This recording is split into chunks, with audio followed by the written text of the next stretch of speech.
Ahora que hemos visto el uso de condicionales, vamos a ver ahora un ejemplo de enumeraciones. Y lo vamos a ver con un programa interactivo. La idea es que hagamos un programa que mueva un punto rojo hacia la derecha o hacia la izquierda en la pantalla horizontalmente en respuesta a el accionamiento de las flechas en el teclado. O sea que cuando uno acciona la flecha a la izquierda, se mueve el puntico hacia la izquierda, y cuando acciona la flecha de la derecha, se mueve el punto hacia la derecha. Y en cualquier otro caso que accione otra tecla del teclado, no debe pasar absolutamente nada. Entonces, como es un programa interactivo, es importante recordar qué es lo que tenemos que hacer para diseñar programas interactivos. Entonces, recuerden que en nuestra metodología para diseñar programas interactivos, lo primero es, bueno, entender el problema que tenemos que resolver. Luego de entender el problema que tenemos que resolver, hay que definir los datos que representan los estados del mundo, porque acuérdense que vamos a hacer un mundo, y entonces el mundo está compuesto por figuras, cosas que hay que representar. Entonces hay que definir las constantes, digamos, físicas, las gráficas, para poder representar el mundo, y luego definir qué es el estado del mundo, que es muy importante, porque todo lo que va a pasar aquí es que vamos a coger el mundo y vamos a estarlo cambiando de estados, si recuerdan bien lo que hicimos cuando definimos programas interactivos. Luego de tener muy claro cuál es el estado que representa el mundo, tenemos que saber entonces qué interacciones vamos a programar. Por ejemplo, en el caso del problema que nos dicen que hay que diseñar un programa que mueva un punto rojo hacia la derecha o hacia la izquierda horizontalmente en respuesta al accionamiento de las flechas respectivas en el teclado, pues entonces está claro que no vamos a manejar eventos del reloj, luego no vamos a necesitar manejar eventos del reloj. Vamos a manejar eventos del teclado, ¿sí? Cuando accione la flecha a la izquierda o la flecha hacia la derecha. Manejar eventos del ratón, no tenemos que manejar eventos del ratón. El graficador del mundo, sí, porque necesitamos mostrar el punto que se mueve hacia la izquierda o hacia la derecha, dependiendo de qué tecla accionamos. Y no hay una función de terminación del programa, porque siempre está quieto, esperando que uno mueva el puntico y no más. Una vez determinado eso, tendremos que definir la función principal. Recuerden que la función principal es una función que podemos llamar siempre de la misma manera, o podemos llamarla como queramos, en nuestro caso crear mundo, y siempre es una función cuya firma es recibe un estado y devuelve un estado. O sea, es la función que dice cómo pasar de un estado a otro, ¿cierto? Y esa función siempre es una invocación a la función Big Bang del mundo del Teachpack Universe, en el cual le decimos en qué estado empieza el mundo, y le empezamos a decir las diferentes manejadores de los eventos. Si necesitamos manejador de eventos del reloj, le diremos qué hacer en caso de que el reloj vaya avanzando, pero en este caso no lo necesitamos. ¿Qué hacer en caso de que accione una tecla del teclado? En este caso lo necesitamos. ¿Qué hacer en caso en que accionen el ratón? En este caso no lo necesitamos. ¿Qué hacer qué hacer para dibujar en la pantalla el mundo? En este caso lo necesitamos. ¿Y qué hacer cuando hay que detener el programa? En este caso no lo necesitamos. Y después diseñamos las funciones manejadoras de eventos. ¿De acuerdo? Entonces a este programa lo vamos a llamar, digamos, el punto rojo, y aquí tenemos una versión de este programa siguiendo la metodología. Entonces noten, el problema, entonces aquí coloqué el enunciado del problema tal cual estaba enunciado aquí, como pueden ver, ¿cierto? Segundo, definición de datos para representar los estados del mundo. En nuestro caso, el mundo es un puntico que se mueve de izquierda a derecha. Y para hacerlo, digamos, claro que es un punto que se mueve de izquierda a derecha, entonces vamos a hacerlo moverse sobre una línea azul para que se vea bien. Entonces vamos a definir dos constantes gráficas. Una que se llama el punto, que va a ser un círculo de radio 5 rojo. Y vamos a definir una constante que se llama la línea, que va a ser una línea en una escena vacía azul, para que se vea el contraste de rojo con azul. Eh, si quieren vamos viendo cómo se van a ver esas cosas. Entonces, por ejemplo, el punto, miren cómo es el punto, y la línea, miren cómo es la línea, es una escena.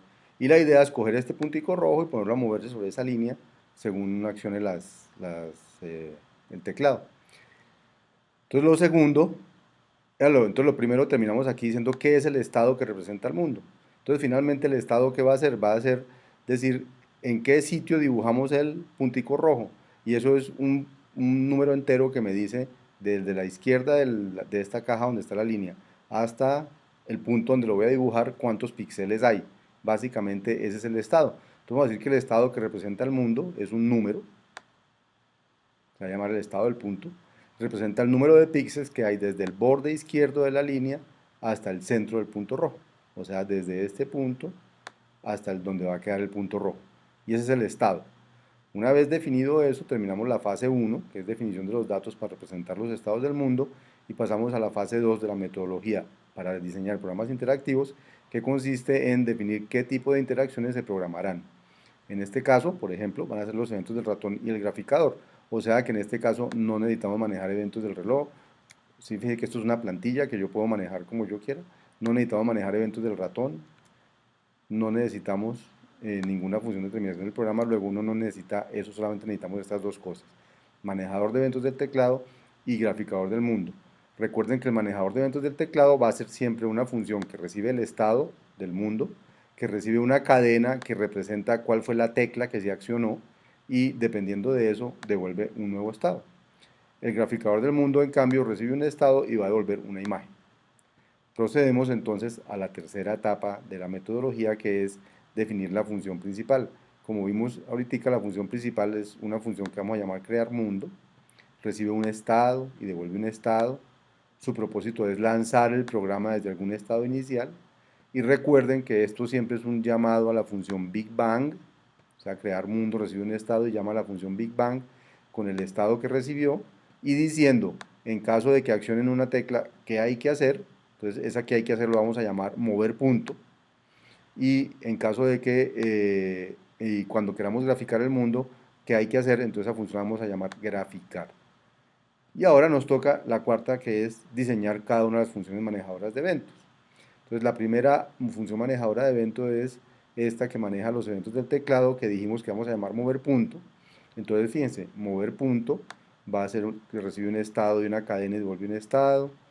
El propósito es que, dado el estado donde se encuentra el centro del punto, calcular el nuevo centro dependiendo de la tecla del teclado que ha sido seleccionada o que ha sido accionada. El encabezado será así: mover punto, recibe un estado y una cadena que dice qué tecla se usó y devuelve un número. En este caso pusimos 0 porque ese es el encabezado, que no importa que pongamos ahí, lo importante es que pongamos algo que represente lo que hay que devolver. Ejemplos de funcionamiento de mover punto: pues si recibe que el estado es 2 y que se mueva hacia la izquierda, left, la cadena left, entonces hay que responder moverse un píxel a la izquierda, o sea 3. Y si el estado era 2 y recibe derecha, entonces hay que moverse hacia la derecha, hay que responder 1. Uy, esto es al revés. Si se mueve hacia la izquierda se responde 1, y si se mueve a la derecha se responde 3, que es lo que hay que hacer. Y entonces, vamos ahora a definir la función mover punto. Y entonces fíjense que ¿dónde están las enumeraciones aquí? Están en nuestras cadenas. Nuestras cadenas son o left o right. Y ahí es donde están las enumeraciones. ¿Y qué es lo natural para programar enumeraciones? Pero lo natural para programar enumeraciones son los condicionales. Entonces vamos a hacer un condicional que, dependiendo de si la cadena es la cadena left o la cadena right, pues hace algo. Entonces, aquí dice, si la cadena de entrada C es la cadena left, entonces, ¿qué hay que hacer? Pues hay que moverse hacia la izquierda, y moverse hacia la izquierda es decrementar el 1, el número de píxeles, o sea que el estado nuevo va a ser el estado anterior menos 1. Eso es lo que dice aquí, el estado menos 1. Y en el caso contrario, si lo que acciona es right, que es hacia la derecha, entonces el estado nuevo va a ser sumarle 1 al estado anterior. Y si no, o sea, en cualquier otro caso, en cualquier caso que accione en cualquier otra tecla, entonces se debe devolver el mismo estado, o sea, no pasa nada. Eso con la función mover punto. Y ahora nos falta la función graficar. Entonces recuerden que graficar debe recibir el estado y debe devolver una imagen, ¿cierto? Y entonces, dado el estado que va a representar el centro del punto, dibujar el punto rojo sobre una línea definida, que ya dijimos cuál era. Entonces graficar va a recibir un estado y va a devolver una escena. Ahora, una gráfica. ¿Esa gráfica cuál va a ser? Pues va a ser la gráfica correspondiente a colocar el punto que ya definimos, el punto rojo. ¿En qué sitio? en la posición E píxeles en el eje X, 10 píxeles de altura, porque esta cajita que hicimos donde está la línea es de 20 píxeles y la rayita azul va en la mitad, que es 10, y aquí línea, que es esa cajita que hicimos. Y eso es todo lo que hace graficar. Entonces, diseñadas estas funciones, no hay ninguna en la caja de deseos, en la lista de deseos de funciones por diseñar, ya podemos ejecutar el programa y se creó una función que se llama crear mundo y le decimos, por ejemplo, 20, que significa el estado inicial, o sea, el punto rojo va a estar en la posición 20 hacia la derecha, como lo pueden ver aquí arriba en el mundo, ¿cierto? Y si ahora yo empiezo a accionar las teclas hacia la derecha, ven que el punto se mueve hacia la derecha, o hacia la izquierda, ven que el punto se mueve hacia la izquierda. Así de sencillo. Algunas cositas a tener en cuenta, consideraciones. Supongamos que no hubiéramos puesto esta cláusula else, que se nos hubiera olvidado, voy a quitarla de aquí, la cláusula else, y entonces que programé la función mover punto sin la cláusula else. Y vuelvo a ejecutar esto, vuelvo a crear el mundo, desde la posición 20, como ahorita, aquí aparece el mundo con el punto allí en la posición 20, y si le hago a la derecha o a la izquierda, pues no hay ningún problema. Pero ensayen con otra tecla. Pin, apenas accionan otra tecla, como no hay una else que diga qué hacer, entonces se produce un error que dice estoy ejecutando la función mover punto, en estas cláusulas no encontré ninguna cláusula que correspondiera con lo que usted hizo, que fue la tecla O. Por eso es tan importante la cláusula else, porque la cláusula else le dice que lo que estaba en, que lo que haga la persona con cualquier otra tecla del teclado no daña el estado y lo deja igualitico, y por eso vimos que no pasaba nada. Entonces, este es el ejemplo de enumeraciones, y así terminamos esta sección.